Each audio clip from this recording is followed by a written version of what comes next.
Fellow Falcoholics, what is up? Welcome to episode 114 of the Falcoholic Live. I'm, of course, your host, Kevin Knight, joined by a whole suite of guests this evening and with the potential for more to join later. So we have a full house, full crew on deck tonight, and we will be introducing them as we go here.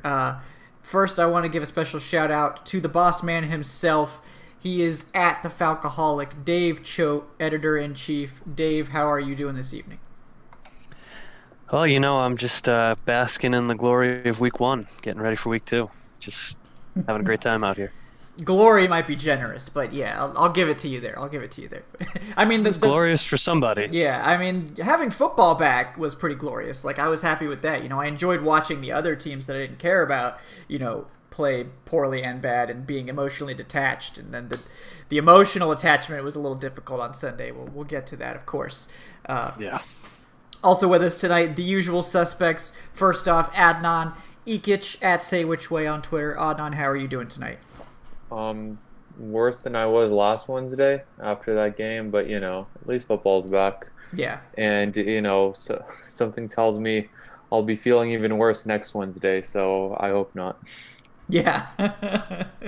Yeah, I hope so. So, also with us tonight, Evan Birchfield at Evan Birchfield on Twitter. Evan, how are you doing? I'm doing good. It's nice to talk to some Falcons even in following a loss, but and we've got Dave here, which is always exciting. So yeah, and we should have Eric Robinson with us here soon, and then we're hoping for former Falcons guard Keenan Forney, who's becoming a regular on here. He's going to try to join us a little bit later, so we will have a full group for you guys tonight. Plenty of things to talk about. We have a Falcons loss, to process. We've got some. We don't have the All-22 yet, so that's a little frustrating. But we do have the condensed game film, so I'm going to talk about what I gleaned from that. It was mostly bad, but we'll get into that. We'll get into some week 2 talk, because the Falcons have to go on the road and take on the Cowboys on Sunday, which probably not going to be easy, to say the least. So we're going to get into all that. Also, if you guys have questions for us, throw those in the chat. We will try to get to as many as we can tonight. And I just want to shout out our regular guys here in the chat: Tyler Raines, Dave. Okay, I wanted to say Davion Taylor because that was a draft prospect, but it's Davon Wilson. So to make that clear, Solaire, Robert Kelly, all you guys, thank you for tuning in tonight. Tyler Russell, what's up, buddy? Welcome back. And all of the new folks that have joined us over the past few days, we appreciate you guys too. We hope to see more of you. So let's jump into this game. And if you follow me on Twitter, you've heard my tirades. So I definitely want to open the floor a little bit to some other folks to get some stuff off their chests. The game itself, I mean, honestly, the first half, not too bad. I mean, we definitely saw some encouraging things. For the most part, the defense was okay outside of a few flubs in the first half. The offense was mostly okay as well.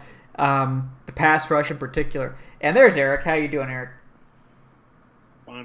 Finally, yeah. I don't know what was going on with that link. It's just, it decided that it was going to just make you, It only works on Google Chrome apparently. Oh, interesting. Not Safari. Oh, okay, yeah. I always use Google Chrome anyway, so I guess I wouldn't know. So maybe it's trying to tell you something. Google Chrome Master Race or something. I have a talk. Yeah. He is at _Eric_Robinson on Twitter, by the way. But yeah, Eric, I was just saying that we're gonna jump into this game here. We're gonna get some discussion here. Like I said, the first half mostly encouraging. Second half, dumpster fire. So there was definitely a switch right about halfway through the third quarter where Falcons Twitter went from cautious optimism to depths of the darkness returning. And just basically given up. So, Dave, I know you're very familiar with the darkness, so I'll let you take the first stab here. How did that first game sit with you? What were some immediate things that stood out? Hello, darkness, my old friend. Exactly. I think the thing for me was, the thing that I get accused of, I think more often than anything else, is just being too peppy and cheerful about the Falcons. And certainly the last couple of years, I was like, gee whiz, guys, they're going to come back. And then they didn't do that, obviously. And so just taking the last couple of years into account and knowing that this team supposedly, turned things around, figured things out, that was a really discouraging effort for me. And I'm having a hard time taking it in a vacuum. Mm-hmm. I think, the offense definitely looked better to me on balance. I think they had to get away from the run, but it certainly looked pretty good. Ultimately, getting 3 100 yards receivers out of this type of game was great, but it just took them too long to get going on that side of the ball. And then you look at it defensively, and aside from the pass rush looking pretty good, it was kind of a tire fire. So, just with the number of quality passing offenses they have to face this year, with Dak Prescott coming up next and his ability to pick defenses apart if they really aren't on their game, it's setting off all kinds of alarm bells for me. And, I am having a hard time, even having calmed down a few days later, just saying, it's just the first week of the season. They'll settle down. I'm really going to need to see them settle down in a major way before that darkness goes away. Yeah. And I mean, it's like some of these things are not entirely surprising, like a young secondary struggling and that sort of thing. But the level of struggle was not expected. Like dumpster fire levels of coverage in the second half, also not expected. So that definitely was a red flag to me. Eric, you got your head cocked in that way, so I know you got a take ready to go. So I'll let you take the second crack here.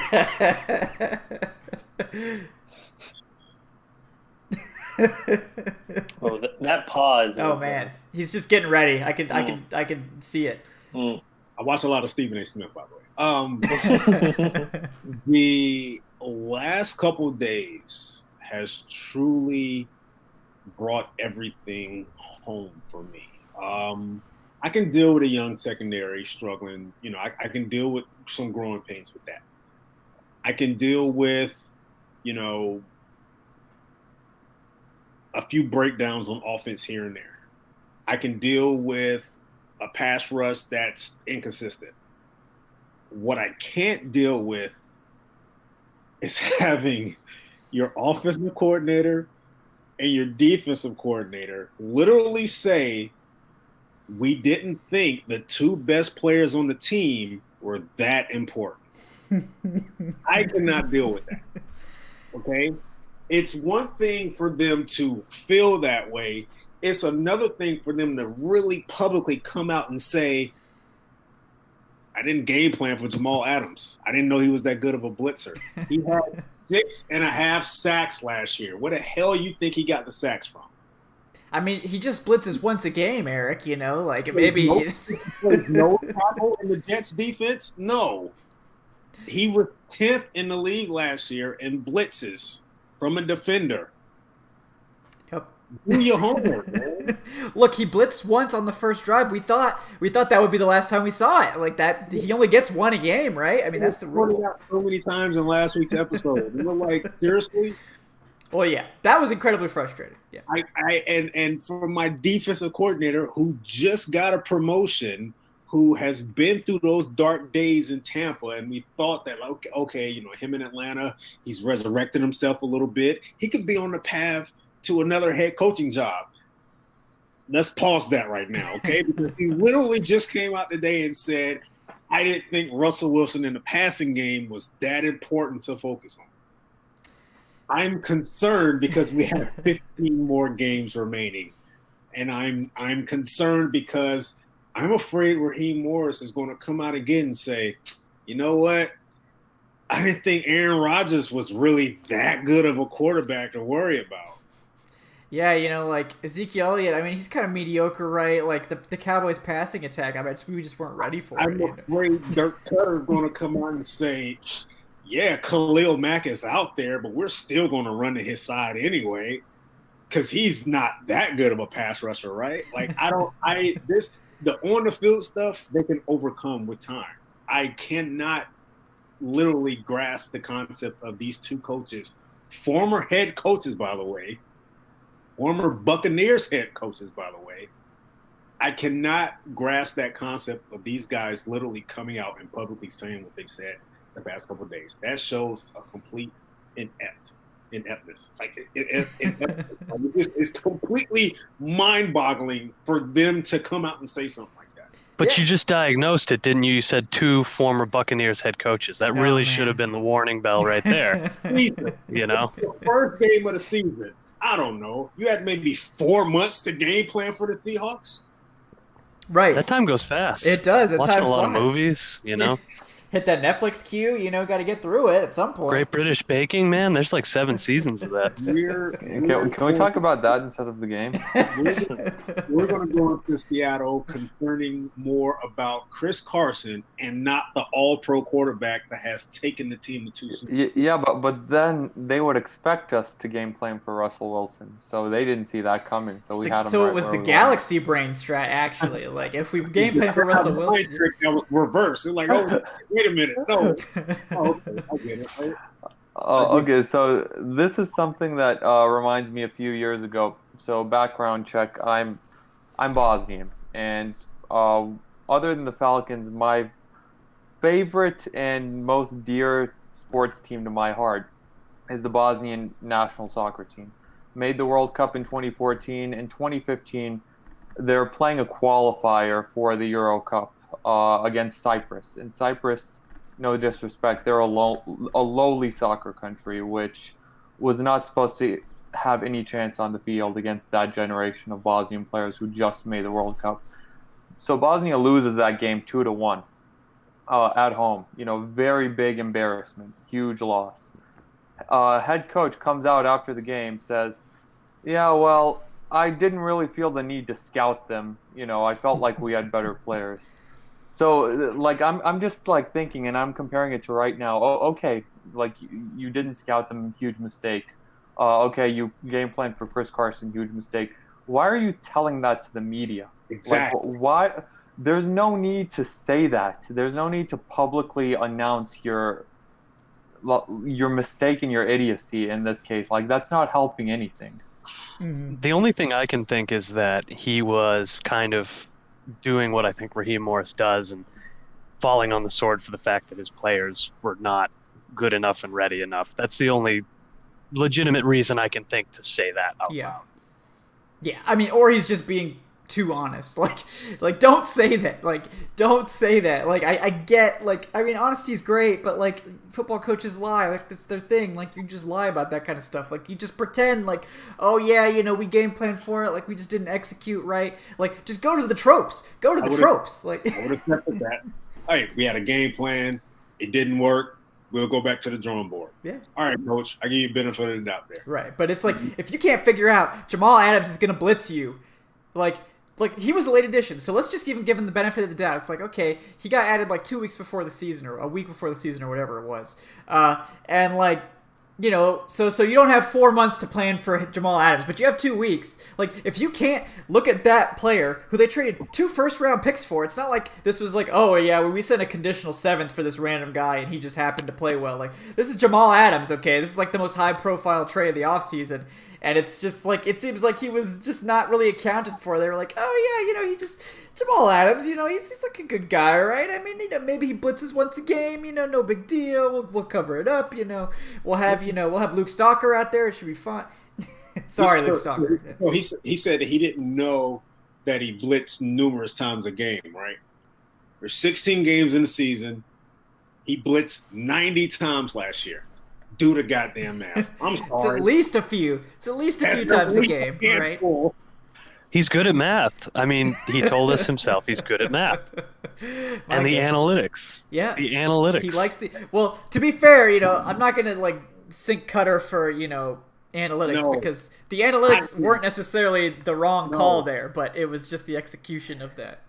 No, it's just the way, like, I don't doubt, and I want them. I wrote about that earlier this week. I want them to go for it on 4th down if they get a good situation and feel like they can. They did well last year, but I'm here for it. When he talks about analytics, no coach ever talks about analytics and sounds like they know what they're talking about. Just don't do it.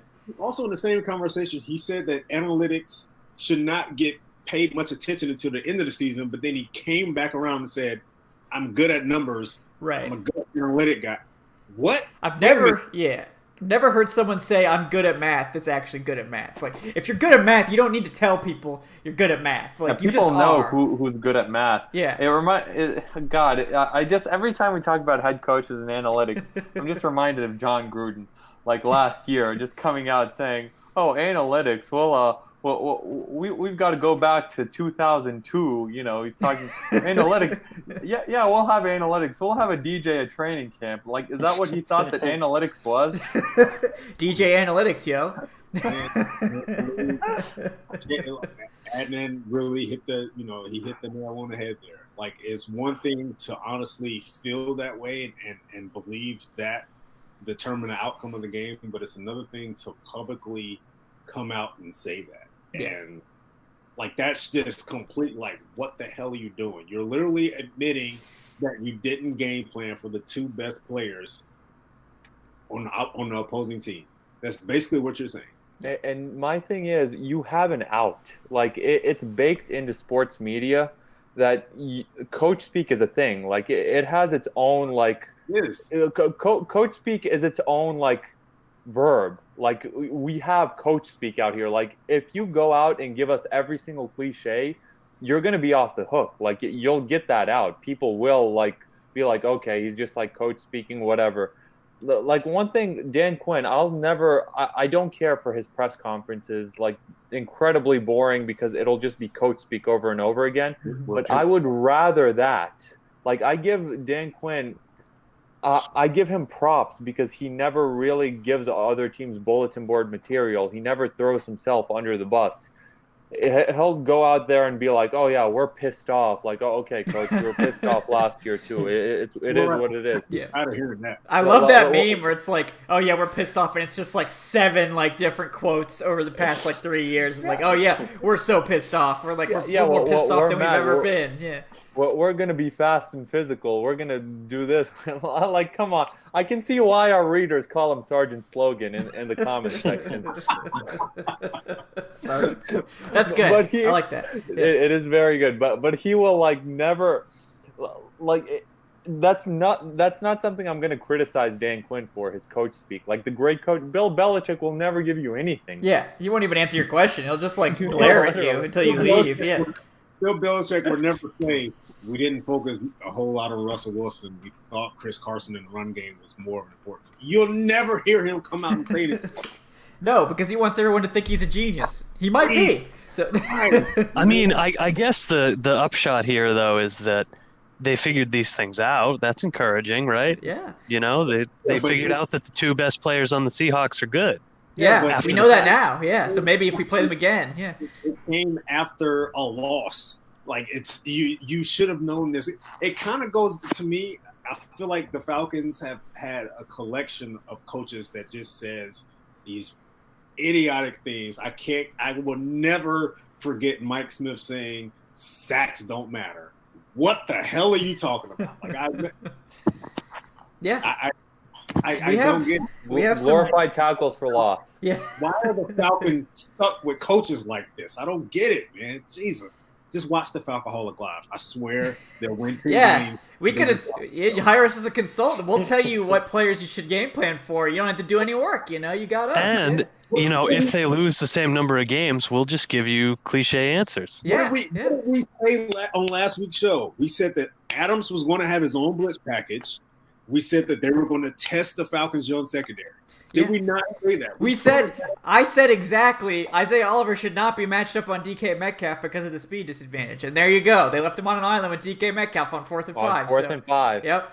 I mean, I don't want to say I'm a prophet because I'm not. Like, any idiot could tell if you're going to, like, that's one of the big disappointments from this game, I think. If we were able to point out these factors and these factors end up leading to them losing, I damn sure bet the former head coaches were able to see this as well. Like, that's the problem. Well, yeah, the big issue is, like, they're still playing sides. Like, that was one of the things we were hopeful with Joe Witt coming in and Raheem Morris taking over, that they would start playing matchup football and join the rest of the NFL and, you know, the modern era. But no, they're still playing sides. They're like, oh yeah, we'll just let you line up whoever you want on Isaiah Oliver. You can victimize him, you know, on deep routes, and then we'll just have AJ Terrell sitting on David Moore the whole damn game. Like, not like AJ Terrell played great, but like, I mean, Terrell's a much better matchup option for freaking DK Metcalf down the field. I mean, come on. Like, you know, like, I'm going to, you know, give Aaron Freeman some shit here, because he was like, oh, well, you know, corners just have to be able to match up. You know, if Oliver played that with better technique, he would have been fine. Like, I don't, like, yeah, sure. If he played with better technique, that would help. But, like, the speed differential is huge. Like, we're talking about a quarter second. The breakdown of that entire play was not really the technique. It's that you had half the defense playing man and the other half playing zone, playing cover 3. That was the issue. That was part of the issue, yeah. But like, I don't think Oliver can match up with Metcalf on a go route or a 9 or whatever the hell that was. Oliver and the linebackers played man while KZ sat single high and Terrell played off. Terrell and Bernard played off in cover 3. What the hell are they running here? I don't think no one knew. That's the thing. This is the same thing from last year, right? The secondary looks like a headless chicken the first half of the season. Like, no one knows what the hell's going on. And it's the coaching staff. Like, I mean, I get that Terrell and Denard are new pieces, but still, like, we had the same issues last year when there weren't nearly as many new pieces. So, man, I don't get why you're playing off coverage on 4th and 5 anyway. But whatever. They're trying to respect the fact that they were going to go deep. They just did it with the wrong 2 corners. They did go deep. They did go deep. It just wasn't the guys that they had playing off. Yeah. From the 38-yard line, it's 4th and 5. Why are you playing off-man cover? If you get that stop, that game is completely different. Oh, yeah. Like, you stop them right there. It's a different – you have full momentum. Like, it's – that, and what the hell is Ricardo Allen doing on that 3rd and 19 on the first drive of the game? Yeah. 3rd and 23, my mistake. Yeah, if it's 3rd and under 20, then we get it. It's fine. But if it's 3rd and over 20, it's just chalk it up. Like, I remember Grady Jarrett just had a beautiful sack the play before, and I was like, all right, here we go. Like, we're about to get the ball back. We're about to, like, have momentum, maybe go downfield, maybe score a touchdown, and then you're off to the races. But what the hell are you doing? You eliminate those 2 plays, the Falcons win the game. Maybe. I think so too. And I don't even think it's a case of, take off 14 points from the Seahawks, because the game is played differently, like with the scoreline. But it's just the complete sheer momentum swing of getting those stops and leaving them scoreless on those 2 drives where they scored direct touchdowns on. I think that's a huge difference. And I can't even like say, it's week 1, it's mental mistakes. Like, Ricardo Allen, you're supposed to be the highest IQ player on the team. Like, what are you doing? Exactly. But it is frustrating that, you know, it did come down to, you know, the 4th down plays, and then that penalty. You know, that is really, as badly as they lost and as bad as they looked at times, that's how they keep reeling you in, right? It's like, well, it's just a handful of plays, but it's always a handful of plays. It boiled down to 6 plays, 5 4th down plays, and a 3rd and long. And they're never going to go I won't say never, because we all know I'm going to kill them. Yeah, but they're unlikely to go 0 for 4 on 4th downs again. So that is something. Yeah, and the fake punt was honestly, that was a good call. It was a gutsy call. I mean, it was extremely desperate, which is weird that they're that desperate in week 1. It kind of tells you a lot, I think. But it was the right call, and it worked. Niesman just fumbled the damn ball. Football gods being mean. Yeah. I swear. It was a good call, and it worked. If the Patriots ran that, it's an 80-yard touchdown. Yeah. It's just Niesman just coughed it up. So maybe this is why he's in the doghouse. Every time they run a fake punt in practice, he fumbles it. And Quinn was like, all right, Niesman, I'm finally going to trust you in a key moment. I'm not going to lie. I don't even blame him. That was you could not come up with a better tackle than the Seahawks player. He just put the helmet right on the ball. Yep. So if that play was designed for Niesman, why not have a guy like Quadri Allison back there running a fake punt? I mean, maybe it's too obvious. Having an offensive player there, that's too obvious. They'll be all over it. Yeah, this guy is actually a running back that's going to run it and operate this. But no, He's not active. He's on the sideline. Yeah. God, that's another thing. It reminds me of when UGA. God, I'm just being reminded of all of my sports heartbreaks. It reminds me of when UGA played Alabama and they just put in Justin Fields for the punt, and Alabama was like, "Oh, is that Justin Fields on the field? Oh, this is probably a fake then." Yeah, and Kirby's on the sideline like, no, it's No. That's not true. No, I have tons of reasons that Justin Fields. It could be anything, you know. This man wasn't on a single punt all season long, and he comes in on that one. Wow. Yep. Yeah, I mean, like if you look at the fourth down plays, like honestly, like I think the majority of those fourth down plays were smart decisions to go for. Like, you know, like you need to get those though. Like if you're gonna go for it, like freaking get it, and don't call. What was it, that like rollout BS? It was like 2017 flashbacks all over again on that last fourth down. The only one I would question was the one, I believe it was in the second quarter when they were at the Seahawks 11. And I think a field goal would have cut it to a 2-score game. I would have just said, okay, just take the field goal there. Because, I mean, you still at halftime. You didn't necessarily have momentum. I see what they were trying to do. But at that point, I would have just taken the points and said, okay, all right, let's just cut it to 2 scores. We still got time to adjust and stuff like that. But no, that one, yeah, even that one was like, oh my God, like it was executed. It wasn't executed greatly, honestly. Yeah. None of their fourth down plays were executed well. Like we're putting a lot of heat on the coaches so far on this show, but in actuality, the players and their execution for most of that game was also in question. I mean, you know, just missing easy passes, you know, and of course, like we pointed out, the fourth down plays is, you know, but see, these are things that we thought they had figured out by now. Like I think that's really the frustrating part. This is a veteran team. It's one of the oldest teams in the league, and they're making these mistakes as if they're a roster full of second and third year players. Like it's frustrating. It really is. Yeah, and it's like they're deciding, let's go, you know, analytics are telling us to go for all these fourth downs. Like, that's cool. Like, good for you that you're doing that. But, like, what about pre-snap motion? What about motion at the snap? What about all these other things that you should be doing that you're not? Like, they're 31st in freaking motion. I don't know if anyone saw this stat today. They're 31st in the league in motion. So, like... You know what? You would have ran that one play, that one fourth down where they had Gurley for the dump off and Mayoya blocked it. I think that would have been a good time right there to run most, just to see, like, okay, they're going straight. Man, we don't have any. This lineman here is standing up, and there's no one blocking him, guys. And the player's pretty much going in that direction. Again, I think that was the play that was right before the 3rd and 1, right, in the first quarter. No, where that Brian. was the fourth down play. It was they. Yeah, but right. I think it was the play before was a 3rd and 1, and that was like Brian Hill's first carry. Yeah. And for me, I'm like, why is that? Like, ease him into it. Don't just throw him out there, because it was important. And then they went for the fourth down, like you mentioned, and didn't get it. Yeah, so I don't really. Let's take Gurley off the field on 3rd and 1. You know, The Falcons who was running good. Yes. The Falcons should never take Gurley off the field on short yardage situations. Like, Todd Gurley excels at short yardage. We saw it on the touchdown run too. It was, I think, 2nd and goal from the 1, and he had that beautiful dive into the end zone, even though the blocking wasn't fantastic. But Todd Gurley, I mentioned it last year, only Derrick Henry, Dalvin Cook, and Lamar Jackson were more successful on 3rd and short runs than Todd Gurley was last year. And that was behind that shit Rams offensive line. And also, when you throw... Oh, go ahead, Eric.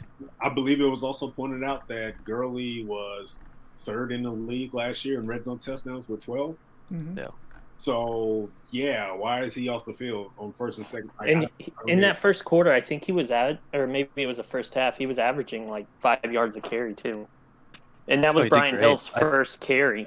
That's one tip of the cap I will give to the Rams last year. While, you know, the whole conversation about his knee was one thing, they knew he was a red zone monster. He was a red zone machine. And that's when they got inside the 20, no one touched the ball but Gurley. They designed plays for him inside the red zone. Why Cutter doesn't do that? Because he's their player. That's Well, the other part of this too that keeps getting me is like, I thought Brian Hill had a pretty good game too. I like Brian Hill. I think he's improved every year he's been in the league. Yep. When you put Brian Hill in the game on a short yardage situation, nobody thinks maybe they're going to throw the ball to Brian Hill. Right. You know, yeah. Yeah. I certainly didn't. Yeah, I knew they were going to run it. You knew they were going to run it. Like, that's the problem with this offense. Like, part of the why Kyle Shanahan's offenses are so good is because you legitimately don't know if it's going to be pass or run, because their formations all look the same. They're gonna run a set with 2 tight ends and a fullback, and they're gonna pass out of it, and they're gonna run play action every single play, and they're gonna make you decide who you're gonna cover, and that creates mismatches, that creates separation for players, you know. And the Falcons have just decided they ran play action 4 times on 54 attempts. 4 times they ran play action. He doesn't have a Twitter, does he? Dirk Cutter? I don't think so, because if he did, I would have made him deactivated by now. Does he have I'm pretty sure he has an email address, even though I don't think he uses it. It's probably AOL. Proton Mail. He doesn't want to get found. Yeah. Hotmail. Yeah. Hey, don't disrespect Hotmail. From what I heard, there's a certain playbook that's just floating around out there in drop boxes now. I'm just saying, maybe we should do something. We should have some type of scheme together where we'll just kind of sort of just slide the 2016 playbook to Cutter and just, oh, what's this?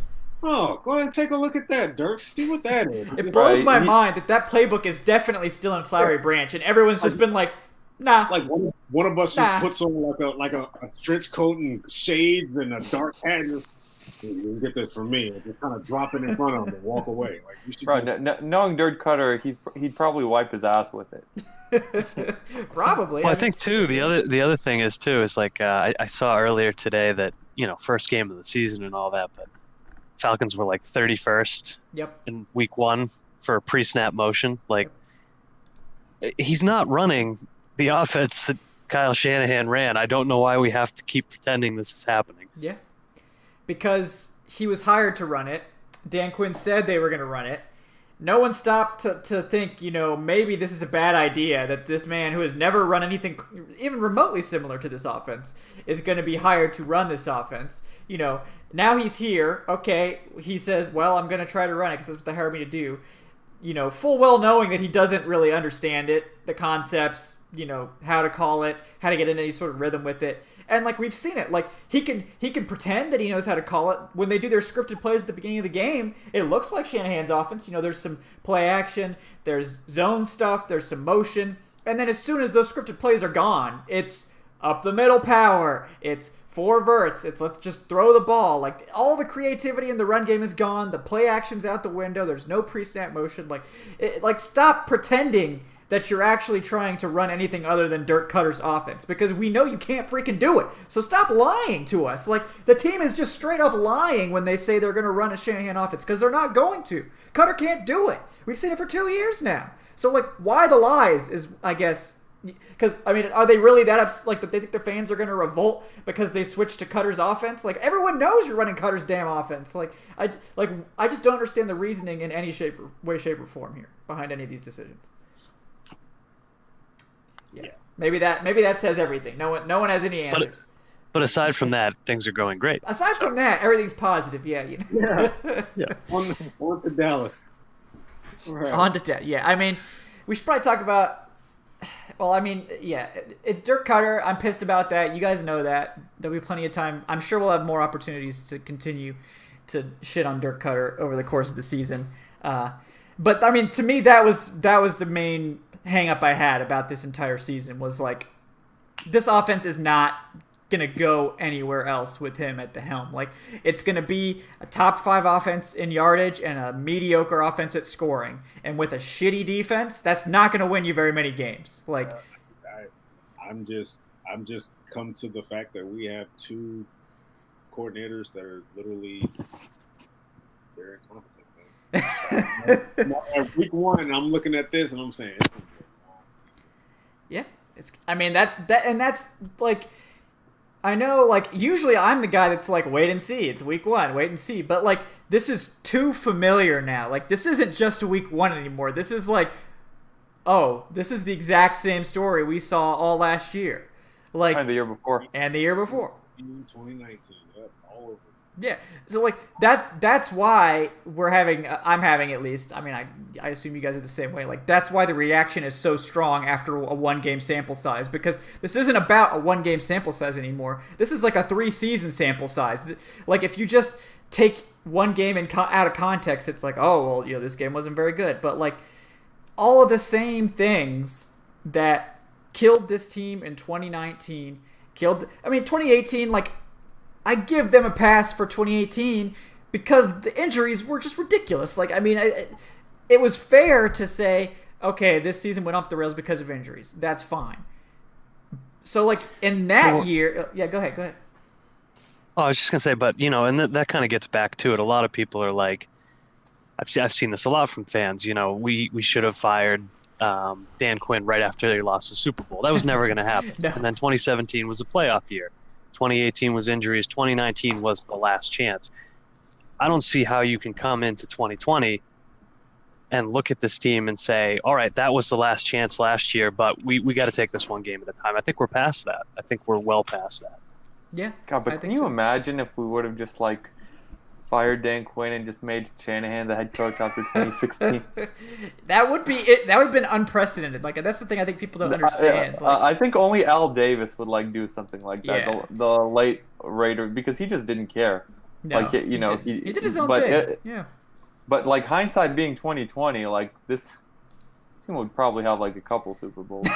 Possibly. And welcome Keenan Forney joining us, former Falcons guard. He's on Twitter at K4065. Keenan, how are you doing tonight?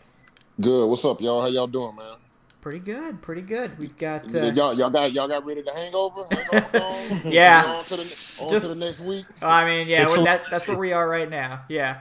But yeah, getting there. Yeah. Did you have any? We were just kind of wrapping up our recap of Sunday. So did you have anything that you wanted to get in there? Your thoughts on the Week 1 loss? I just tell everybody, man, don't panic just yet. They missed a whole lot of OTAs and a whole lot of minicamp. That's usually when you get a lot of your chemistry and a lot of your stuff going. They had to jump right into training camp with no OTAs, no minicamp, none of that. And they just jumped right into a regular season game, and there's different speeds. You got the preseason speed and then you got regular season speed. These kids just went from 0 to 60 like that. At least in preseason you can warm up a little bit, but I think that it'll get better as it goes. It might take a couple weeks, everybody's in the same boat. I get it, but I'm not panicking, so I don't think anybody else should. Yeah, Keenan with the voice of reason here. Go ahead, Dave. I was going to say that's a positive note that I think this podcast needed right now, because we're all in a very negative. dark place. Yeah, but we're also dealing with being burned last year and the year before, and kind of how that's poisoned us against this regime. Perhaps unfairly so, perhaps fairly so. I guess time will tell on that one. But yeah, I mean. And Keenan can attest to it. Like this is a weird year for the players, and maybe that's an underrated thing that we're not really appreciating. I mean, because technically everyone has the same issues, but it shouldn't be surprising that things were sloppy for the Falcons on defense, particularly with the young secondary. And I think that is absolutely fair to point out that these guys need more time to gel. And with the defense, I think there is legitimately hope for things to get better. They just don't have a lot of wiggle room. When you start 0-1 and you have to go on the road to Dallas, who's going to, as we'll talk about, who's going to be a big test defensively for the Falcons. You have very little wiggle room before you end up 0-2, and then, we all know the stats for teams that start 0-2, let alone the, kind of emotional toll that start gives your team. Yeah, we just can't give up too many. We just can't give up too many big plays like we did last Sunday. We had, Ricardo had his pass interference. Isaiah got whoop whoop whoop on that go route. Right. We just can't do that. And hopefully they'll work on that. They've been watching Dallas. Hopefully they jumped up. They're on to Dallas, and we just can't give up no big plays like that. We got to keep our offense in the game. So. Next thing you know, they look up and, oh, shit, we're down 16. Now the play calling's got to change. Right. You know what I mean? Mm-hmm. So I believe that they will. I know Dan Quinn is very positive. He's I know he didn't jump on them too hard, but, hopefully they got out there this week and they're working on some stuff. And I hope they get Kendall Sheffield back this week. that would be helpful. I think that'll help us. Yeah, because I think that may have been the guy they preferred for DK Metcalf, at least on those deep routes because of his speed. He's got that, maybe the fastest guy on the team. Size-wise, not the greatest matchup there, but DK is a weird receiver because he has the size, but he's more of a speed guy as opposed to like a like contested catch guy. So it's kind of a weird matchup for DBs. But yeah, I mean, they got Julio that they practice against, so it shouldn't have been much of a difference. I mean, Julio's got probably just about it. They both comparable, size, speed, everything. So it shouldn't have been that drastic. It's just that one that Isaiah got beat on. He just let that guy get inside, and boom, that was it. That was all she wrote. Yeah, that, and no safety help. That was just a rough matchup for him. I feel bad for the guy, but yeah, it was rough. That was a rough one. But I do want to shout out. The Falcons are the best in the league in passing yardage. They're also the best in the league at recovering onside kicks because that thing was beautiful. That was the most beautiful onside kick I have ever seen in my life. That was poetry in motion. So shout out. That man is a wizard. Yes. I don't know, he's a good kicker anyways, but I don't know how he so consistently does that because it just does not happen for anybody else. No one else seems to be able to do it. It's like a 13% recovery rate, and it's just Young Hoku's like, all right, I'm gonna hit this. Foye's right there. It's the perfect placement. That is just incredible. Give a nod to Foye as well because he's beating everybody for this ball. Every one side. It's been 3 or 4. Yeah. If you count the Saints game 2 officially, but one of them was that BS penalty, so it was actually 3 in the Saints game, which he recovered. Yeah. Then 1 against the Panthers last year, and then 1 this past week. Yeah. So the last 5 straight onside kicks unofficially have all been recovered by the Falcons. Yeah, that's just crazy. And I think Foye is really underrated too. I actually thought he had a pretty good game Sunday. Yeah, all the things linebackers considered. were fine. Yeah, I mean, honestly, let's pivot into a little bit of positive talk because we spent a long time in the darkness. We're going to come up for air a little bit here. So thanks to Keenan for providing some lighter. Yeah, then back into the darkness for no. But thanks to Keenan for lifting us out of our depression. So yeah, the defensive line played pretty well. I was very satisfied with that game. I think that unit has a lot of potential. Marlon Davidson wasn't even in the lineup. I think he can be another guy that helps out a lot there.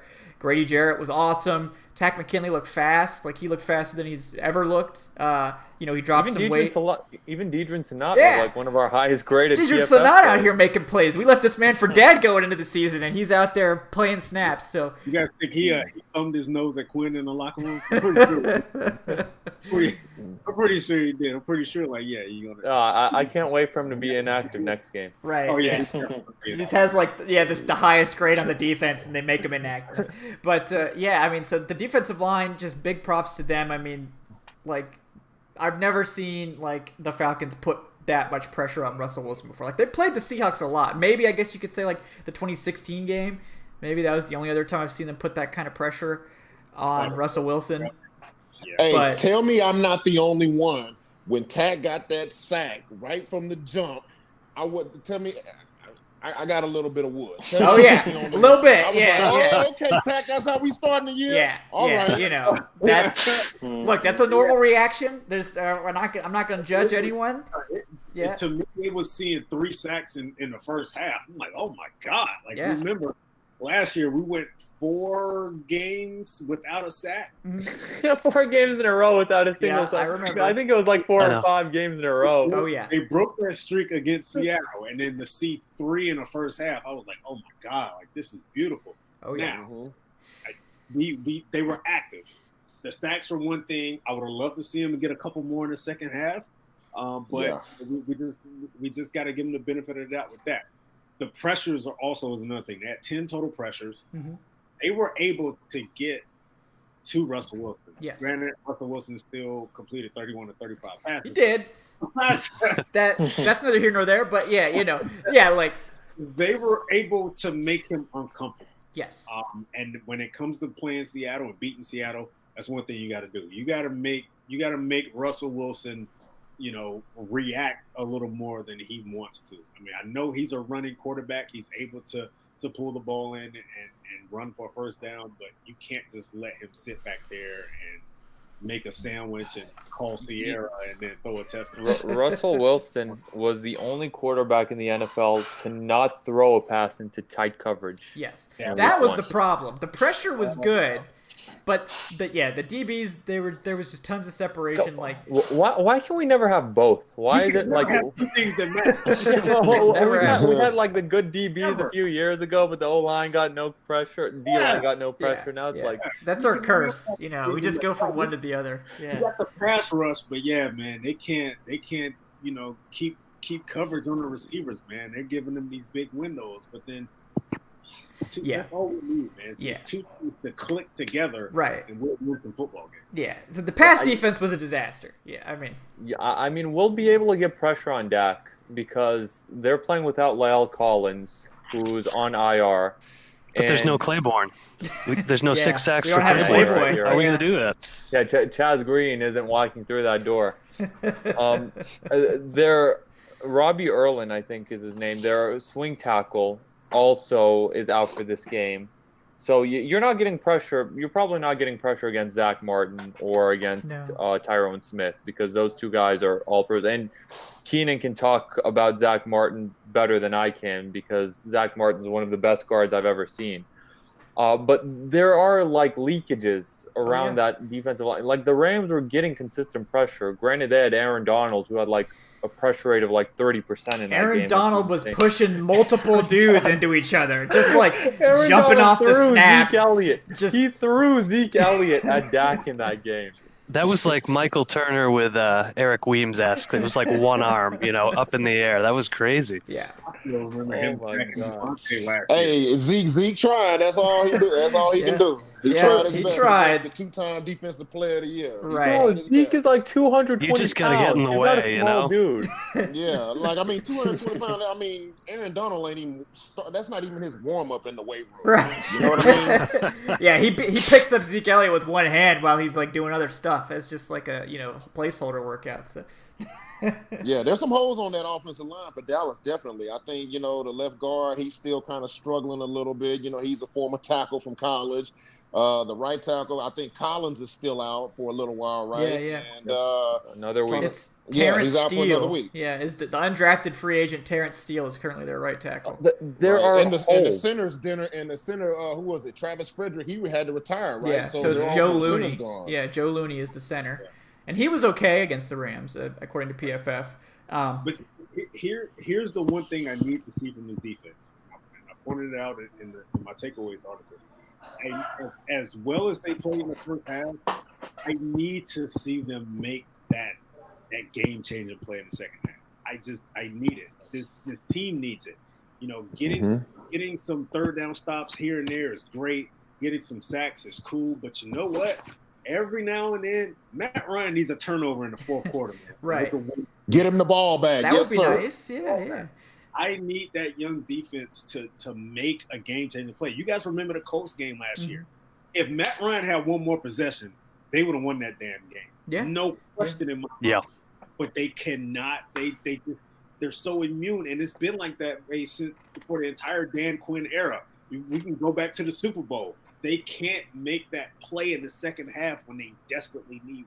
Yeah, that's been their Achilles heel. And I do want to give a shout out to the defense because the actual run defense, despite having some struggles early on, they were actually really good at stopping Seattle's rushing game. Yeah, because they were focusing on Chris Carson the entire game. Well, yeah, I know. But in the past, they'll be like, oh, yeah, we tried to take away their best weapon, and then they would just still get burned. But, that's all they focused on was just Chris Carson. Yeah, but they held them to, 3.3 yards per carry, and outside of one 30-yard Russell Wilson scramble, they held them to 50 yards on the ground on, 15 carries. So, the run defense was good against one of the NFL's best rushing attacks in 2019. So, I do want to give them props for that at least. But man, those DBs, the DBs, it's going to take a little bit of time for them to gel. That's one of those position groups that's just like the offensive line or offense. They have to work together to get that chemistry because you got to think about it. Those guys, if one of those guys messes up, boom. Big play, right? Just like up front on the offensive line. One guy, all four guys can be blocking. One guy missing, it's a bad play, right? Yeah. So, the DBs, they need some more time to work together, I believe. You know, defensive line, I'm glad they look the way they look. You know, we just got to pray that the DBs start working on getting their stuff together this week. Yeah. Well, Yeah, It's a big week for that too. You know, It is. Yeah, this is a big week for that. That's Yeah. the thing. They're going against a below average receiving core.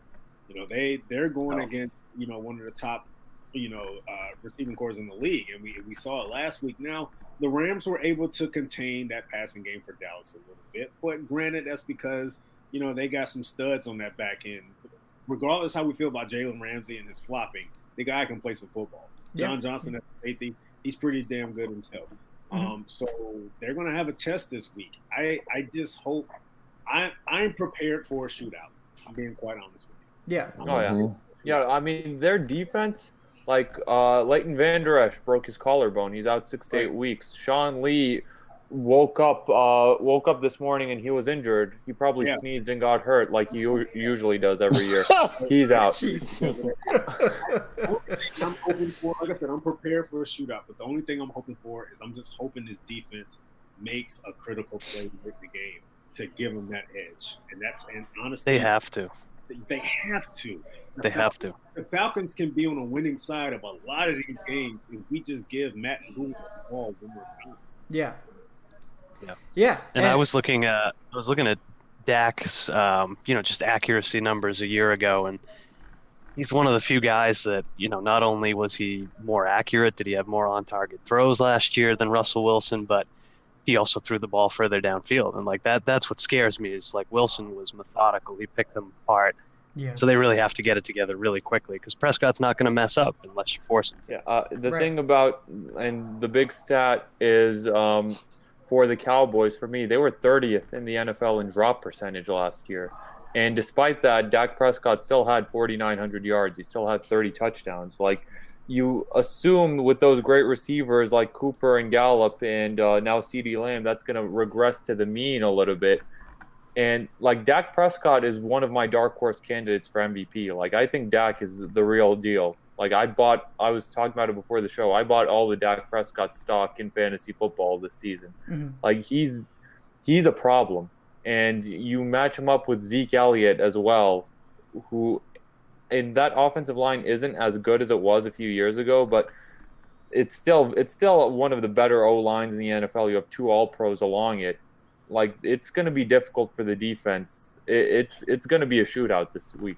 Yeah. And the fact that he's playing for that money too, that's an added motivation for Dak. He wants his money, so he's going to come with it every game. He has a point to prove to Jerry Jones this season. Yeah, buddy. Yep. Yeah, I mean, this is a very interesting matchup. It's a tough week 2 draw for this team. They also have to go on the road.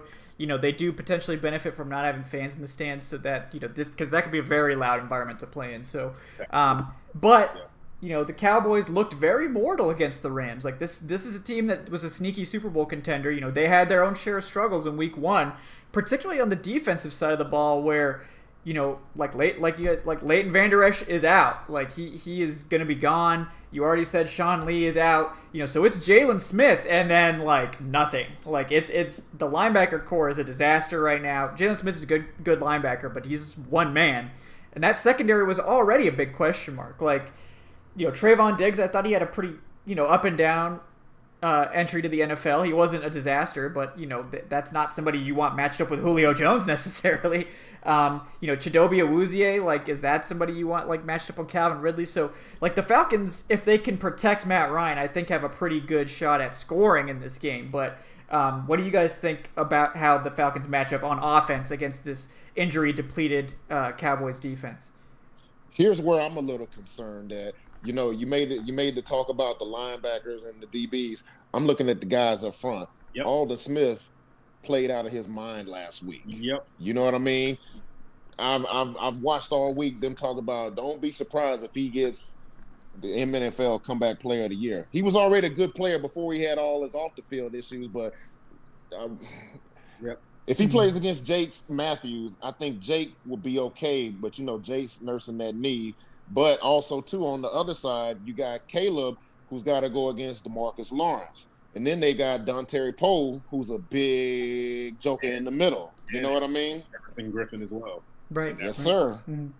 I forgot about Everson Griffin. Yeah. You're absolutely I right. keep forgetting about good. Everson Griffin. I don't like that. I honestly want this to be a game where they really do get Gurley established for several reasons. One, of course, to truly get him implemented into the offense, because they didn't bring him in to just give him 12 carries a game. They brought him in to put the ball in his hands a little bit. So get him incorporated, but also to keep that Cowboys offense off the field. But this is going to be – I would not be surprised if the run game is not a factor this week, because that Dallas front seven – well, the defensive line really, really good. They got some dudes up Yeah. The way the Rams beat the Cowboys this past week was they bled that clock, and they and I know it's cliche, established the run, but they were so good at it. They won every single first down in that game that I can remember. And second, they were just in third and short and third and manageable the entire game. And then Cowboys pass rushers were just a non-factor because they had Malcolm Brown just plugging away at yards, and Cam Akers comes in and he seeps a few yards here and there. That game should not have been as close as it was in the end. And, there's a controversy over the offensive pass interference. Was it, wasn't it? The Rams missed a field goal early on in that game, a very manageable field goal. And then their final drive, you had Cooper Kupp wide open, and Jared Goff just refused to throw him the ball downfield. And that's what gave Dallas their final chance. And that's the reason Dallas even had a chance at the end of the game. Right. But I just remember every one of those drives, it was like a 5-minute drive here, a 7-minute drive here, a 9-minute drive here, another 7-minute drive. It forced the run game to work. It wasn't great. But it wasn't pretty, but it got it done. They got it done with it. And, I mean, I'd like to see us try to do something similar this week, but I don't know if Dirk Cutter's up for it. He completely abandoned that outside zone after it was completely working, just to go back to regular Dirk Cutter of last year. So that was extremely frustrating. Yeah. He's going to need that outside zone this week. I would not want to run at Everson Griffin or at DeMarcus Lawrence. I want to get my guys on the edge. I want to make them chase the run game for the entire. Yeah, buddy. That used to be our game plan whenever, because we were a heavy zone team. If we played against the New Orleans fronts, they would have Grady Jackson or Norm Hand in the middle. We were trying to establish that outside zone, get them big fat guys running. I don't mean to call Grady or Norm fat; those are my guys. But y'all get what I'm saying. Get they behinds running. So by the time it gets to the second, third quarter, now we can start running at them because they tired hands on their hips. Yeah, now we can take advantage of them. Yeah. And Keenan, better than anyone, when a defensive lineman has those hands on his hips late in the game, it's time to finish him off. Yeah, that's what you want to see. That's what you want to see. And it's that's part of the reason I don't. I'm confused by a lot of the stuff they did on offense last week. Because we've seen that this team is great at running zone. They have the offensive line for zone. This offensive line runs really well with zone. They're very comfortable running it. They've run it for years. And then they're after the first quarter, it's nah, no. It was working too. It was great. Drive, it was amazing. I was having fun watching that running game not look like crap. No offense to the people that took part in that run game last year, but seriously, it was a good run game. Gurley was at 5.1 yards per carry at one point. After the first quarter, man, he was over 5 yards per carry. It was oh snap, Gurley's back. And then it's just, if we just shove him up the middle every play, I guess that yards per carry doesn't really look so good anymore. So, but to be fair, the Falcons did finish with a solid yards per carry. I think every running back was over 4 yards per carry except Ito, who only had 1 carry in the game. But so it wasn't a train wreck by any means. But it just I don't know why you go away from the zone when it's working. Somehow we're back to dumping on Cutter when we're supposed to be previewing the Cowboys game. There were some things Cutter was doing in that game plan that I like. He's running the zone, running the play action bootleg, trying to get Matt out there, and I think he hit Hayden Hurst over the top. If that was a play action, I'm not sure. I can't remember, but they ran that play action bootleg a couple times. But Seattle did a good job of. I think they got a sack on one time, and they were bringing some pressure on Matt to where he couldn't get it out there on him. They've got to establish that a little bit more this week versus Dallas. I say, I don't know, my opinion, get that zone going, get that play action going. Once those big guys realize, oh, shoot, it's bootleg, cut them down, make them have to get their big self up and go chase. Because after a while, after a couple quarters, that wears on you. You know what I mean? They get to where they don't want to chase no more. They're looking around like, oh, man, my legs. Or they're too busy having to get their 350-pound self up off the ground, which that's a lot of energy taken from them big fellas, you know? So that's what I would love to see is we get out there and run that zone, run some play action bootleg, chop them down, make them get up and have to go chase. And, you know, third and fourth quarter should be easy going. Yeah. And I'd like to see more Ito this week, actually, for that reason. I like what he brings to this offense. I think, you know, hopefully he's fully healthy, and I think this would be a great week to use him more, so I'm hoping. Yeah, I'm hopeful too. Like, I think Ito's a very good pass catcher, like you said. So, you know, these are all things I think would be good to see. So, yeah, I think that they can match up well. Like, I think that this is something, like, they can theoretically beat the Cowboys on offense, like outplay them offensively. So I just don't know if they're going to do the right things they need to do to do I'm that. not worried about our offense at all. Like, I know Julio Jones, I think in his last 4 games against the Cowboys, has over 300 receiving yards and like 3 touchdowns. And that's with Byron Jones, who was a very, very good cornerback who made so much money with the Dolphins this offseason. That's with Byron Jones in those matchups. Right. Like, Julio's going to get his. I think the offense is going to get theirs. I'm worried about the defense completely in this game. They don't also have to contend with safety that blitzes a considerable amount of times as well with this Dallas defense. You know, they depend on their defensive line. They depend on their rushers, their pass rushers to get after the quarterback. They don't necessarily, you know, compose and devise schemes and blitzes to get after the quarterback. So, you know, if the offensive line is able to hold up, you know, Matt Ryan may end up having himself another 300-400 yard game. So we've seen it, but they've got to, when it comes to offense, they got to incorporate both. You can't, they can't beat Dallas depending on Matt throwing 54 times a game. Right. They can't depend on, you know, Gurley in their run game, you know, to run the ball 40 times, because let's be quite honest with you, they're probably not going to gas his defense running the ball 40 times in this game. Yeah. One of them have to be, you know, decisive a little bit when it comes to mixing that up. But again, we're talking about Dirk Cutter with this, so yeah. That's the thing. Yeah. Yeah, they're going to have to mix it up and depend on that defense to give them the opportunity to keep mixing it up. You know what I'm saying? Like, that defense can't let us get behind and now we got to go to the air, because that's not going to work. Right. I don't need the 85 Bears, guys. I just need Matt Ryan. All I need. Just competence. And that's why I want to use the offense a little bit, just to keep Dallas's offense off the field the way the Rams did so successfully. Like, the blueprint is there. Mm-hmm. Like, it just happened. You just saw it on Sunday. I hope that they were watching on Sunday. I hope that they were scouting. I hope that Dirk Cutter wasn't like, oh, well, I have something better to do tonight instead of watching the Cowboys. We're not going to go to that. We already know he didn't scout Jamal Adams. So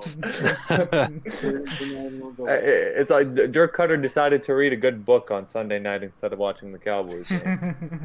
Yep. The Rams' top 2 backs carried the ball for 32 times. And that was, and Goff only passed it 31 times. So that tells you right there, the Rams were trying to put some type of run game together. It wasn't that great. They were not gashing them, but it was effective enough because they stayed with it for the entire game. Yeah.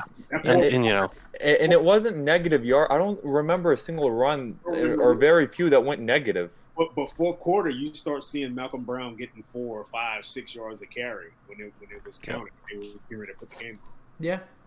It was they a didn't committee. have to throw 50 times. Yeah, and that's, I mean, I think every time this offense has to throw 50 times, it's probably because they're way behind. It's not efficient. It's not getting the job done. They can't do that. Let's be honest. Can anyone recall a game where Matt has thrown 40, 50 passes and they won? Like, I honestly can't think of a game like that where they were pass heavy and they actually won it. Yeah, it hasn't usually gone well, honestly. No. Yeah. It hasn't. All I know is he leads the league in. I think he leads the league in completions right now, and that's what he did last year. Yeah. That's what we did last year, yeah. Mhm. And that's why they passed the ball so many times last year, because they couldn't run the ball. And it was just, they were trying to establish the pass. They were trying to get it out there. I as much as I love Matt and Julio and Ridley, I honestly don't want to see this offense throw the ball 54 times a game. Or 44. No, you shouldn't. Like, that should not happen. They're not. They don't win many games when they have to do it. Yeah, like, it's one thing if you're going up against, like, the Chiefs and you're throwing 50 passes a game, right? It's like, okay, this is a shootout. We're trying to win this 45-42. Like, this is just how it has to be. And we're an elite, high-flying offense. We can go tit for tat. But it's like, with Cutter, it's just empty yards. Like, they don't score. Like, the scoring is average while the yardage is great. So it's like there's a fundamental problem with the offense when that's occurring on a consistent basis, which it is with Cutter. Like, this is... You saying it's like Diet Cutter? Yeah, that is what I'm saying. Empty It's calories. cookie cutter. Cookie cut. It's cookie cut. Like, that's way better. Let's see. I should drop now. See, I teed you up for that. Yeah, you did. Good job. Yeah, so let's shift gears to the defense a little bit, because that's, like you guys were saying, like, that's probably the matchup that we need to be concerned about, because the Falcons are going to be able to do something on offense against the Cowboys. This isn't an elite defense. So how are the Falcons going to slow down Dallas? Can they depend on this run defense that they showed against the Seahawks to slow down Zeke? And if that's the case, are they just going to get blasted through the air like they did against the Seahawks? Like, how are we going to handle this? You know what? If I'm a betting man, this is what has happened, like in my experience.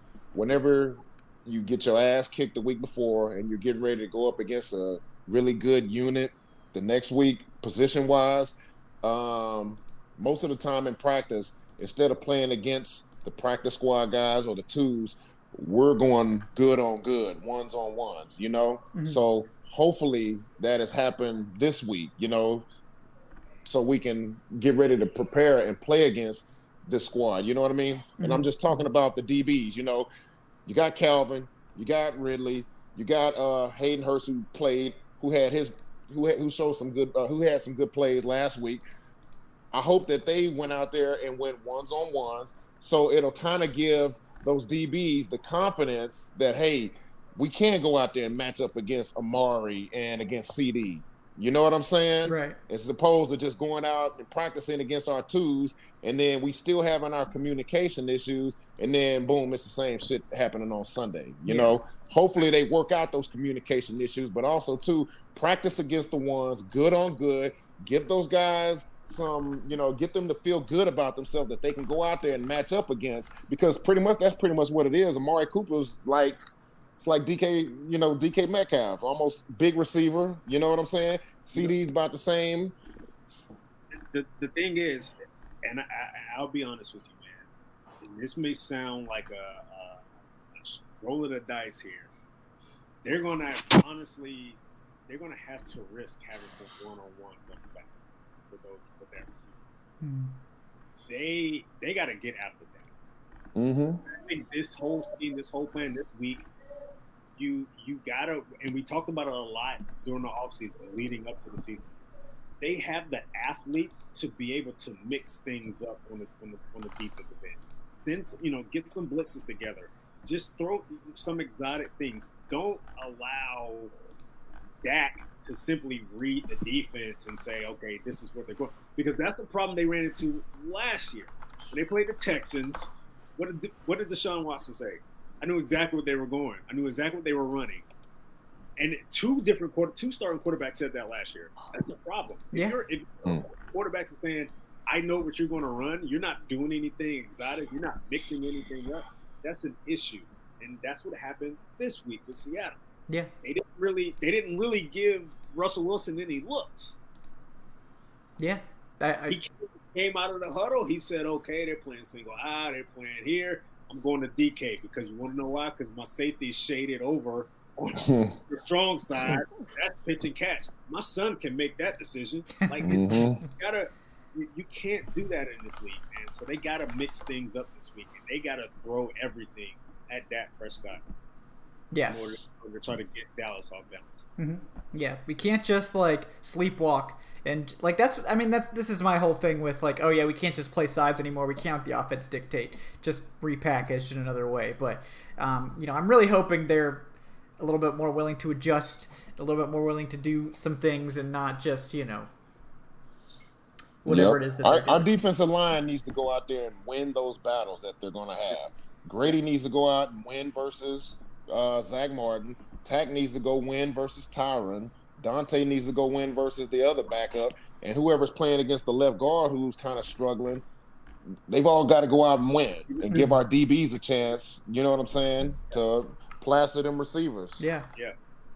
And like Eric said, get Dak off of his mark. Get him off of his spot so he can't just stand there and pick us apart. Right. Exactly. Yeah. And that's where I think like Tack looking so good has me really encouraged, because this is a guy who got close a lot, and I feel like he can win a lot of matchups this year. He just looks really good. I know it's a 1-game sample, but that's one I'm convinced of. Yeah. I'll risk sending a blitz or two to force Dak to maybe pull the ball and run with it, because I got Deion Jones in the middle of the field. I got Oluokun right there in the middle. Those are two athletes. One guy was a former safety, and Deion is an undersized linebacker that could run with anybody. I will risk that.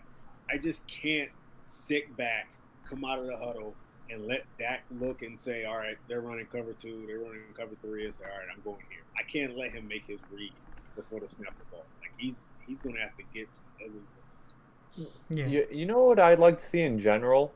Just on those third downs and longs, can we bring some extra pressure? Like I was watching it in the Saints-Buccaneers game, where it's like Drew Brees was in a third and long, and I get it, Drew Brees can't throw the ball farther than 5 yards down the field, especially under pressure. But it was just like Tampa was bringing the house sometimes on those 3rd down and 8, 3rd and 9.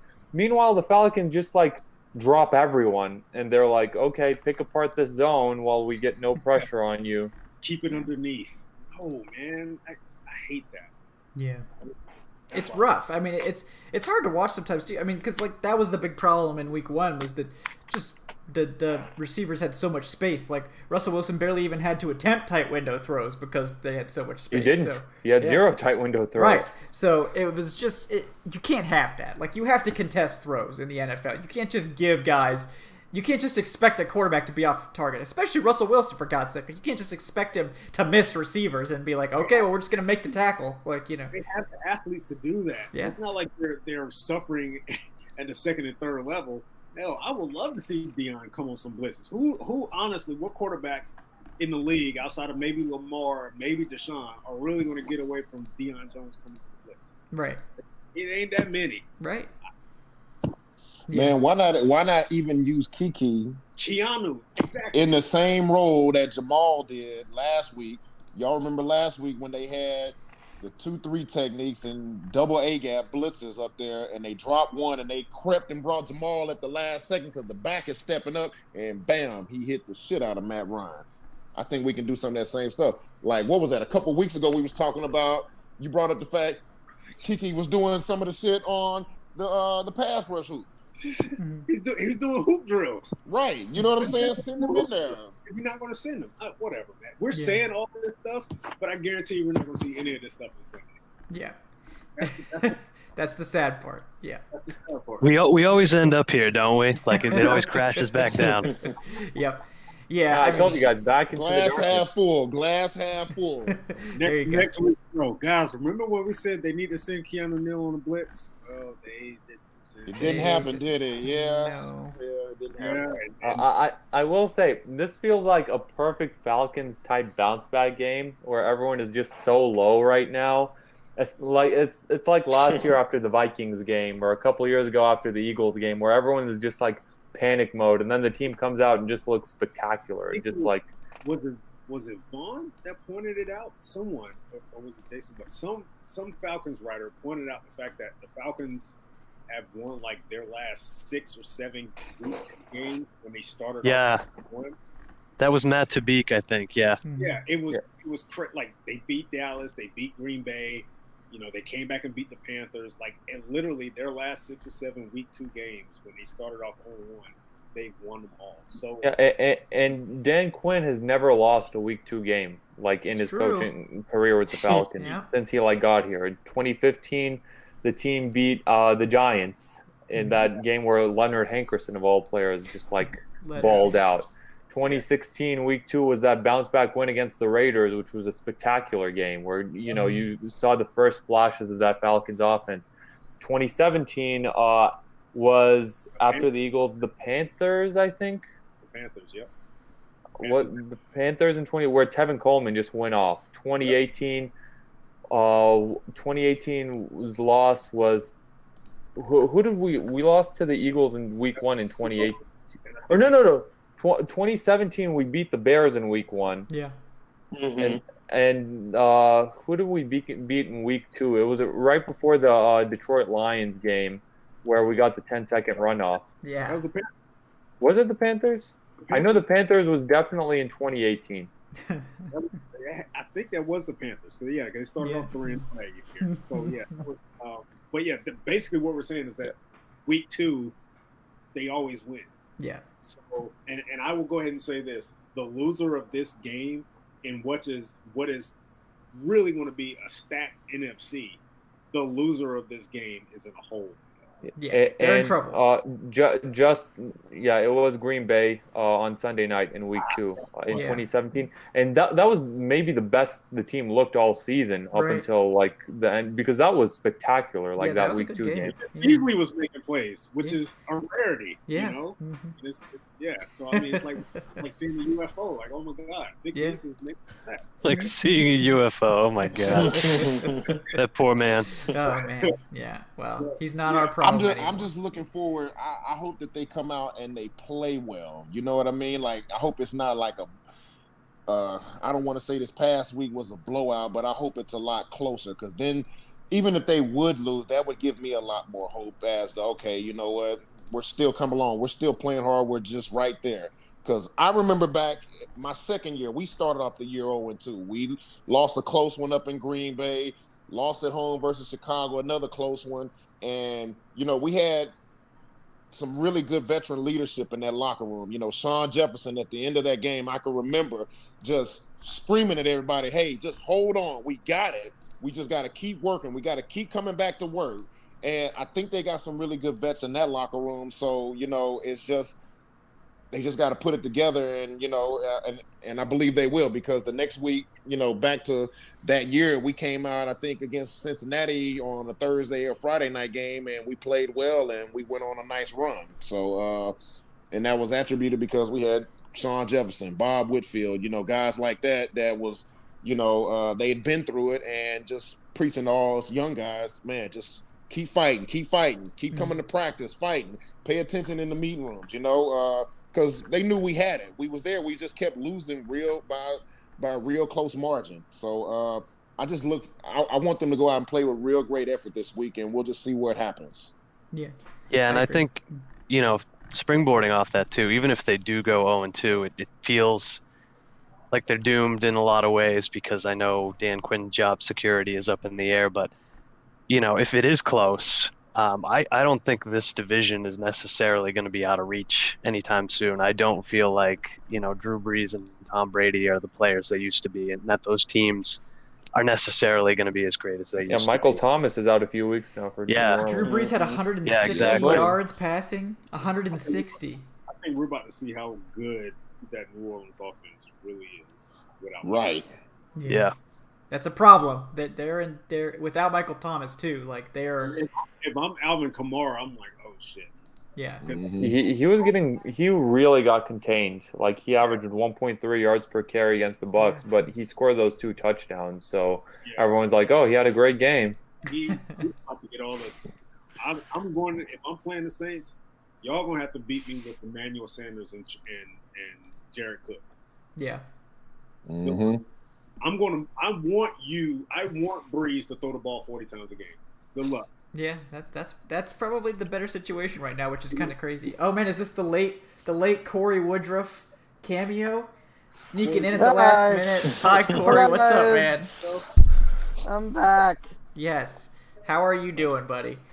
I am good. I've shaken off that feeling that I get after the Falcons lose an embarrassing game that I finally have figured out after a decade plus of doing this religiously. I've now determined as guilt Yes. that I feel like I've done something wrong too.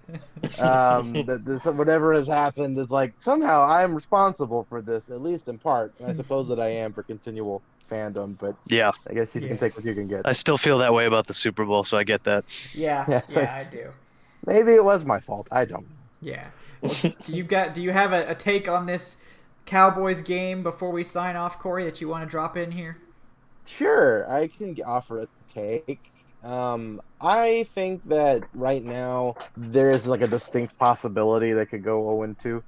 But it's like I'm not nearly as intimidated by 0-2 in this world as I am like last year because this is still probably a preseason-esque team that's still trying to figure itself out and shake off rust and get coaches acclimated, get new talent acclimated. So while the game against Seattle was incredibly frustrating that they couldn't be ready enough to be competent, I still think that, I don't think Dallas is going to be quite the world beater we kind of thought they would be in the offseason, and they're still figuring things out too. So I think it's one of those anything can happen situations, and that's kind of my mentality for the season. I don't really know if they're a Super Bowl team necessarily, but I still think that, they can still be a very respectable football team if they really focus on kind of getting back to being much more balanced on the offense. And hopefully that the glimpses of the ground game we saw on Sunday will begin to kind of coalesce more. And I think as long as the secondary can be okay, that we'll see more of the positives on defense show if it's not just a sieve in the back. And I don't know where this year's going to go. I'm kind of prepared for any and all outcomes. And I think any and all outcomes would be proper, determined on how they do. But I think anybody that feels like it's just all over from here if they lose on Sunday. It's not. This is a weird season. We're in the pandemic. Like, we really don't know what these teams are going to look like. I mean, there may be, and also week 1 is a really weird time to really gauge the, talent of a team in general. While it's not great to see recurring things like we saw last year in the secondary issues, it's just weird. This is a weird time. It's weird that Ricardo Allen didn't play much Sunday, and I feel like he is a glue guy back there that does a lot of good things. So, I guess for the Cowboys game, I mean, as long as they can contain Zeke and really, get a good performance on like an Amari Cooper and just not like CeeDee Lamb have his like big coming out party. I think that they can win, but I also wouldn't be surprised if they lost. So, it's just kind of here or there, but I feel like in a year like this, it's just kind of hard to be anywhere else. Yeah, that's fair. It's a good take.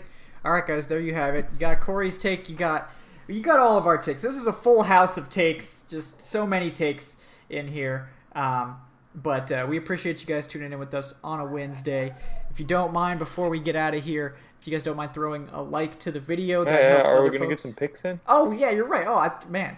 Wow. We got to get the picks. Hey, all right. We're still in preseason form. Yeah, you're right. All right, go ahead, Anna. Go ahead with your picks since you're itching for the picks.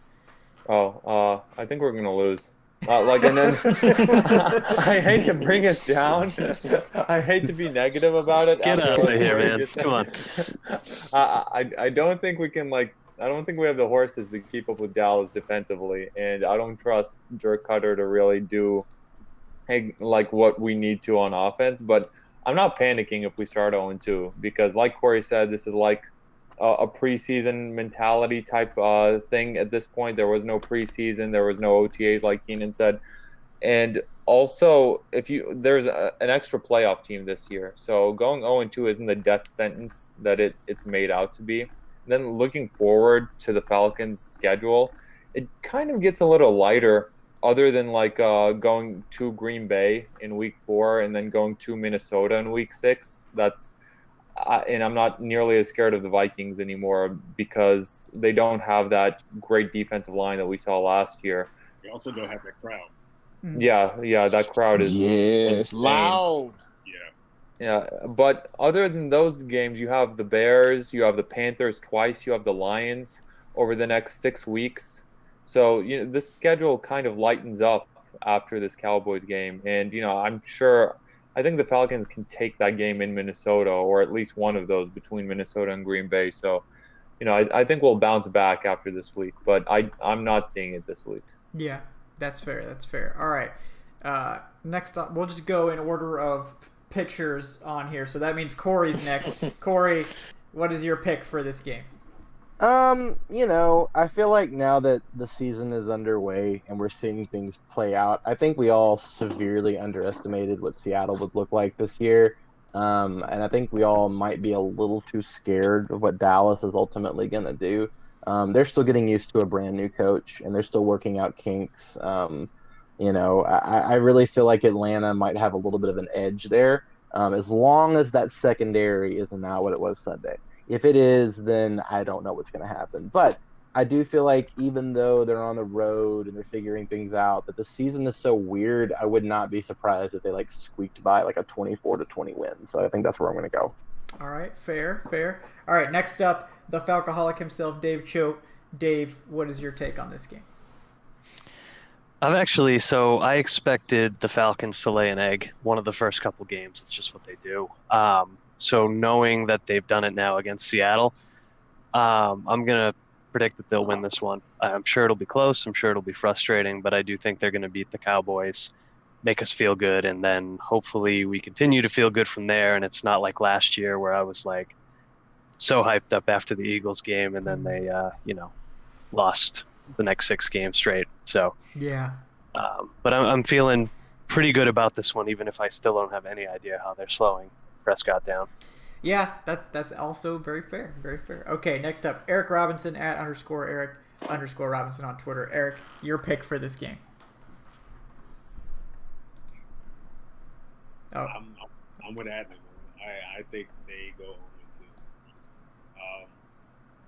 And the reason why I honestly felt more positive about the team before the comments made by their coaches. I don't think you guys understand. That really set me back just to hear that from the guys that game plan, the guys that put schemes together, for them to publicly say that. That sets me back. So that makes me wonder, man. Do I have faith that they're gonna, approach this Dallas game with a sense of urgency? I don't know, honestly. They literally just said that they didn't against Seattle, which is a well-coached team year after year after year. I don't know. It's going to be a shootout. It's going to be a 4-quarter game. It's probably going to come down to the last possession or two. But I can't get up for this game, honestly. I want to, but I just can't. I think they're going to fall short. Okay. So Dallas. All right. Yeah, that's fair. That's fair, honestly. It's competitive. I don't think they're going to get wiped off the field. Right. So, yeah. No, I'm with you there. All right. Evan Birchfield, at Evan Birchfield on Twitter. Evan, what's your pick for this game? I'm going to go with the Falcons just because of Dallas's injuries. The way Malcolm Brown pretty much had his way with, especially in the second half with Dallas. I think if they can get Todd Gurley going and, factor in Brian Hill a little bit, maybe as Dave mentioned, use more Ito, I think they could win this game. And I think mainly it's because this team loves to do just the unpredictable, and not always in a good way. But, I could totally see them, how week 1 went, going into Dallas, whooping them, and then going home and losing to the Bears. Yeah. Just to that's the most likely timeline, I think. Just ultimate chaos. And then losing the Bears, and then heading into a Green Bay Monday Night Football game where we're all just I don't know what to expect. Yes. All right. Second to last year, we've got Keenan Forney at K4065. Keenan, what is your prediction for this game? My prediction. Well, you all know I'm from Texas, right? I grew up a Cowboys fan. My family, they're still Cowboys fans. So I'm gonna shit on all the Cowboys fans and say that the Falcons are gonna win. Reason being is that the DBs, they're gonna clear up their communication issues. They're gonna clear up their technique issues. The offensive line is gonna communicate a little bit better. Both of those two are the most important position groups on the field, in my opinion. I I think that we're gonna go to Dallas and get us one. I think we're gonna steal us one. I'm gonna say that. Okay. It's not gonna be no big blowout. I think we're gonna go down there and we're gonna steal us one. And I just look for those guys to not make the same mistakes that they made last week. You know, the pass interferences, the bad technique. I think those will get worked out and cleared up this week. And I just look for better effort going into Dallas this week. You know, and I predict the Falcons, man. It'll be a close one. Yeah, that sounds good. But I'm sorry, but I also see our defensive line stepping up and putting that defense on their back and going out and attacking Dallas's O-line, and that being the key to the game. Yeah, that makes sense to me. I could see that. And if I can just say one thing about this game, if we win the coin toss, can we please not receive? Like, do you know how demoralizing it was watching Seattle with the ball, knowing, oh, they're going to get the ball again in the second half. Yep. It's like, can we just like defer? How about we don't for once, receive? please? Yeah, let's defer, please. Come on, guys. Like, yeah, it's weird, but they need to not receive. They just need to. It's like you can get an extra possession if you defer. Like, do it. Yeah. So I'm with you there. I'm with you there for sure. So yeah, I mean, I think as is tradition, the Falcons will win this Week 2 game against the Cowboys. I mean, this is like another difficult matchup for them defensively, but offensively, they're going to be able to score against Dallas. You know, we'll see if this Falcons offensive line can give Matt Ryan the time he needs. I think that they will. I think this Dallas defensive line is good, but I think that the Falcons will be better overall on offense, and I think that they'll win this game. This Dallas team, maybe still working out some kinks of their own. So yeah, I mean, this is the tradition. The Falcons will not go 0-2. They will go 1-1 and keep hope alive just enough. And then yeah, like someone else said, they will promptly go lose to Mitchell Trubisky and the Bears in Week 3, therefore invalidating everything we thought we knew and sending us right back down the rabbit hole of depression that is Falcons fandom. But at the same time, maybe there's a chance that doesn't happen. So, thanks for ending it on a positive note. Positive note. Yeah, on a positive note, definitely throw a like at the video if you enjoyed it. We appreciate those. Those help other people find us on YouTube with the algorithms. I got to throw in my algorithm plug there. If you're not already subscribed to the channel, hit that subscribe button. You'll get notifications when these videos go live. And tell your friends that are just into podcasts that the show's available in podcast format, usually about the day after these record, at the same places you find the Falcoholic podcast. So Stitcher, Spotify, all those usual suspects. So check those out. As we have like a million guests, I'm just going to real quickly run everybody off and their Twitter handles, because I feel like it's going to take us like 20 minutes to get through like plugs and everything. So we'll take a momentary hiatus from plugs, and I will just shout everyone out here tonight. First of all, Keenan Forney. He is on Twitter at K4065. Make sure you check out his Instagram. And if you're a young offensive lineman, make sure to hit him up because he will help you out. He knows his stuff. Instagram is F65 Performance. That's right. Yes, sir. Y'all hit me up. Look me up. I'm also posting a lot of positive messages. Y'all can tell I'm real into the positive vibes, man. Life is good. I'd rather be positive than negative any day. Yeah.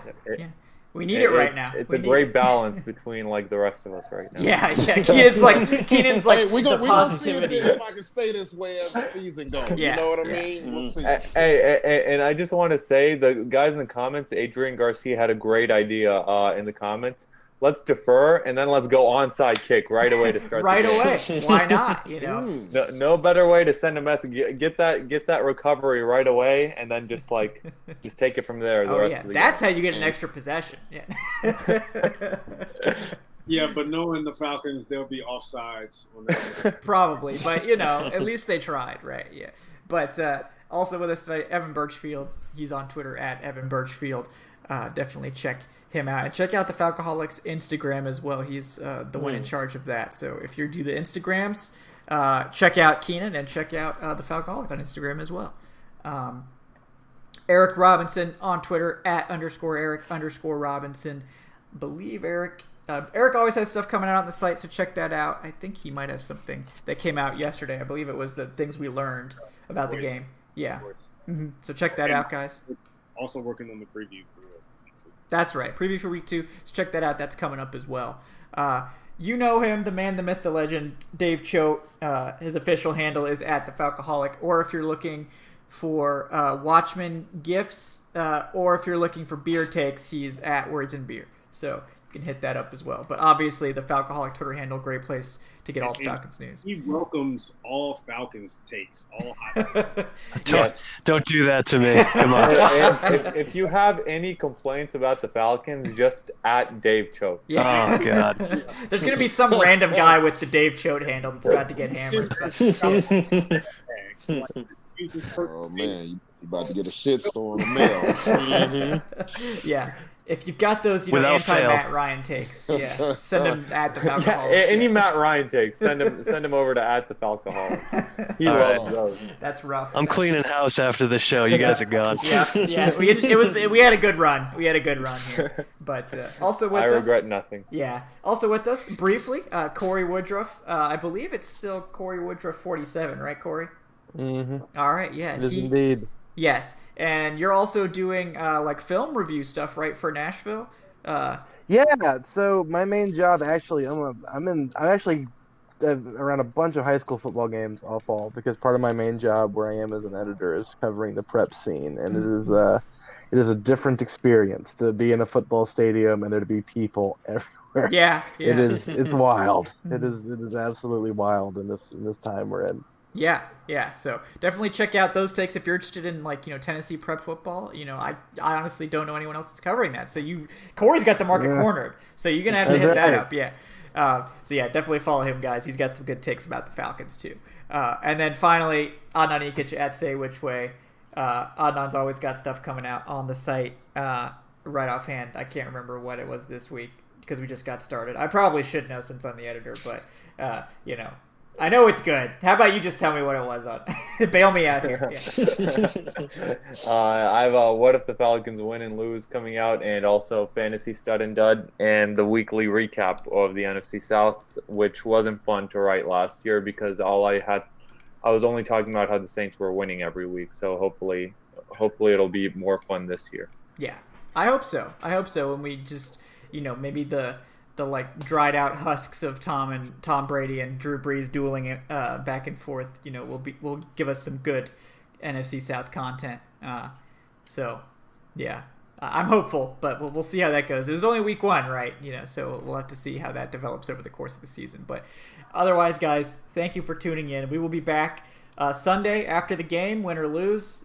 It seems like you guys prefer the lose in terms of the show, but wins, you should tune in as well because it's fun. It's a positive experience, as Keenan would say. So you should definitely tune in for that too. But we'll be back then, and then we are every week now on Wednesdays. So we'll see you guys back here on Wednesday night of next week. So in the meantime, enjoy everything.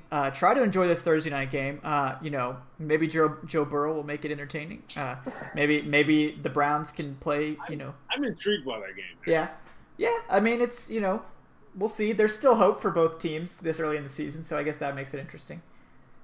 I can't believe they're talking about trading Odell. It's like, okay, Yeah. y'all might want to look at your quarterback instead Right. of Odell. But Yeah. hey, that's their issue. That's their problem. Yep. I let them throw water on that fire up there. Right, Speaking exactly. of quarterback, real quick before we get off, man, we gotta tip the cap a little bit to Matt Ryan, Yeah. who's 9th all time now on the pass.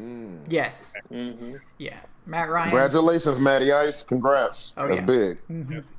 Yep. So we are. And Julio's going to make a record this weekend too. Yeah, he's really Look close. out for I that, think. right? Yeah. Stay tuned for that one. Yeah, he's very close. Which record is he up for? I don't know. Franchise record Franchise. Yep. and Receptions. receptions. I think. Okay. Yep, okay. he's gonna break Roddy White. And he's like 6 away from on touchdowns, I think. Yeah, so he'll get Or that 7, in like 3 6 or years. 7, so. Yeah. Wow. Oh yeah. Also, shout out to Roddy White for being on the Hall of Fame. Yep, that's right. finalist list. Yeah. Yeah. Nominated. Yeah. Congrats, man. Congrats to him. Hey, I'm telling y'all that's something else for Roddy because I was here when Roddy had his early struggles, and man, bringing in, I hate to say it, Bobby Petrino's brother Paul Petrino and Joe Hollywood Horn. That was a big turnaround for Roddy, man. Yeah. Congratulations, Roddy. Oh, yeah. That name is forbidden. Who Hollywood? Y'all don't like Hollywood? No, I think you meant Petrino, yeah. Oh, Petrino. Oh, man. Hey, y'all. I don't want to incriminate myself, but if I ever catch Petrino, it's on site. It's on. Yeah, it's on. I think that's with on everyone site. on this show. Yeah. I think that's with everyone. There's going to be some words. At I don't know minimum. how he gets into the Atlanta airport untouched. Right. Yeah. It's definitely a sketchy situation for him. I do not envy him that. So, but yeah, thank you guys for tuning in. We will see you guys in a couple days. Hopefully after a win. Either way, we'll be here. So enjoy the rest of your week. Enjoy the rest of the football game.